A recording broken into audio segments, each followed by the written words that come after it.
এখানেও ওই বিভিন্ন জিনিসপত্র ফেলে রাখা আছে।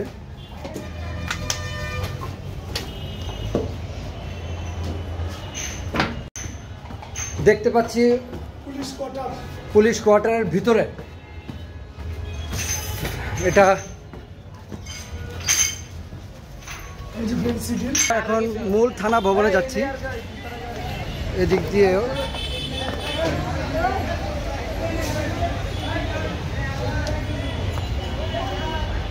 মূল থানার ভিতরে আসলাম। থানার ফটকে একটি গাড়ি জ্বালানো আছে।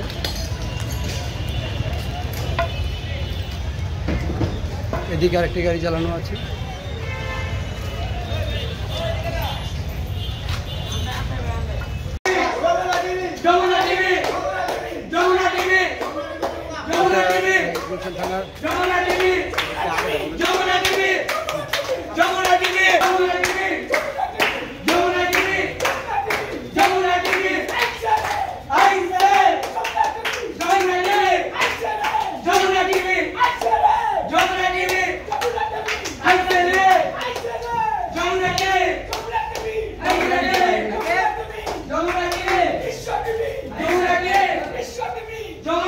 এখনো আগুন জ্বলতেছে।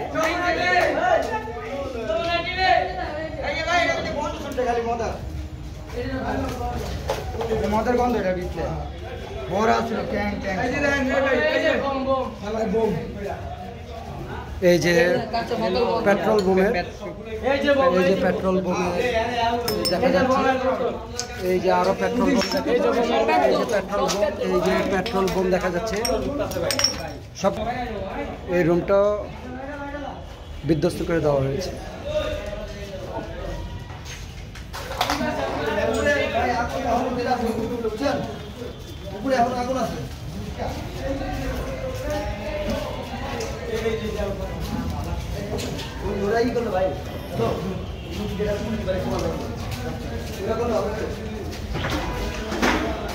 এই জায়গায় আমাদেরকে রাখা হয়েছে আটকে।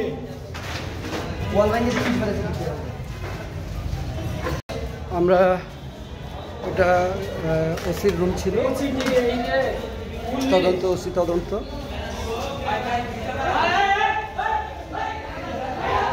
ভিতর থেকে ধোঁয়া উঠছে। এই রুমটা একেবারে বিধ্বস্ত করে দেওয়া। যাচ্ছি সামনের দিকে। আলমারিটা একেবারে পুড়ে ছাই। এখানে আমাদের চোখের সামনে পড়লো পেট্রোল বোমা। একেবারে 1 2 3 4 5 6 7 8 9 10।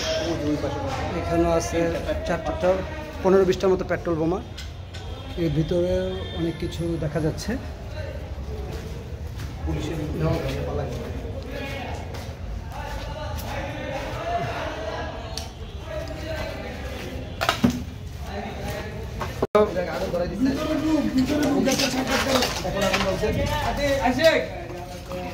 ভিতরে দুটো সাক্ষাৎকার আছে তো উনাদের আরে এটা ধরুন না এমনি ভিতরে হলো ফেসবুক। হ্যাঁ আমার এটা কি করব কি? আচ্ছা, আপনারা কি দেখতে পাচ্ছিলেন কালকে? কখন থেকে কিভাবে শুরু? কালকে আপনার 3টার পর বাইরে আগুন দাউ দাউ করে আগুন জ্বলছে। হাজারো জনতা এখানে ছিল। তো চারো সাথে গেট লাগায় পুলিশের আগুনের ভিতরে আটকা পড়ছে অনেক পুলিশ। আমি তো বিপদে করতেছি, ভাই আমাদের বাঁচান, আমাদের জীবনটা ভিক্ষা দেন।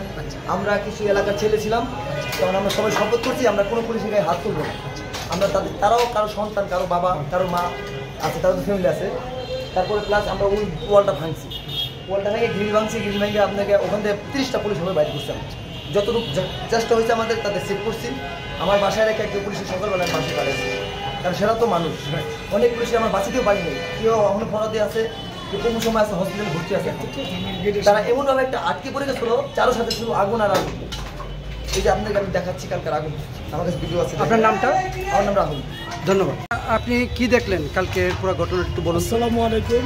আজকে এটা আমরা করি নাই, আমাদের যে ছাত্র সমাজ, যে ছাত্ররা যা বাংলাদেশে বিশ্ব দেখাই দিচ্ছে, যেটা প্রমাণ করে দিয়েছে যে ছাত্র সমাজ এর সাথে যেভাবে পতন করেছে, এই দুঃশাসককে, এই স্বৈরাচারকে যে কালকে আমরা একটা নিউজ পত্রিকায় দেখেছি তাকেও বিতাড়িত করেছে, কিন্তু তিনি হেলিকপ্টার দিয়ে পালাবেন থেকে পালাই গেছে।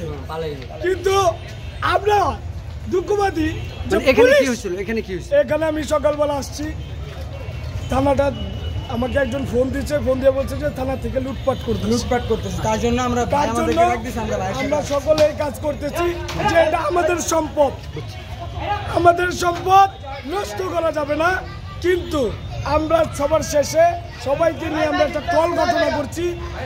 যখন পুলিশ হেডকোয়ার্টারে ঢুকছি আমি আসলে কনফিউজে পড়ে গেছি যে পুলিশ কেন ফেন্সিডিল খায়।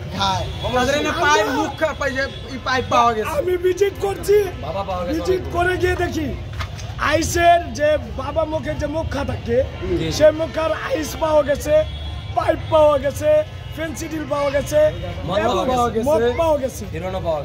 তাদের কোয়ার্টারে থানার ভিতরে আমি দুঃখিত আকারে কিছু আপনার গাজার পোটলা পাওয়া গেছে, ঠিক আছে, টাকার কিছু অনেক পাইপ পাওয়া গেছে, মানে হিসাব ছাড়া ভাই বিকল্প মানে নিশা করতে যা যা দরকার সব কিছু পাওয়া গেছে, অনেক মদ পাওয়া গেছে। পরে আমরা যত আমি কিছু ইনফরমেশন পেয়েছি, আপনি ভিতরে গেলে আরো দেখতে পারবেন অনেক ফেন্সি ডিল করে রয়েছে, অনেক মদের বোতল করে রয়েছে।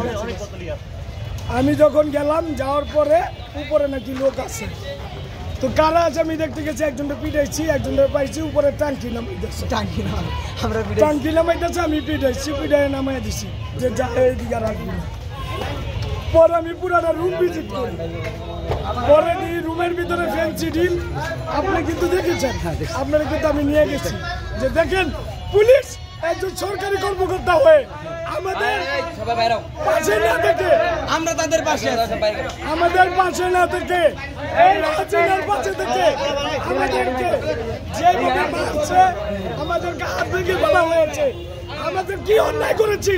আমরা কি ছাত্র সমাজের পক্ষে থাকাচ্ছি কি আমাদের অন্যায়? তার মানে আমরা বলতে পারি যে আপনারা বর্তমানে রাষ্ট্রীয় সম্পদ সুরক্ষার জন্য আপনারা সবাই এখানে আসছেন।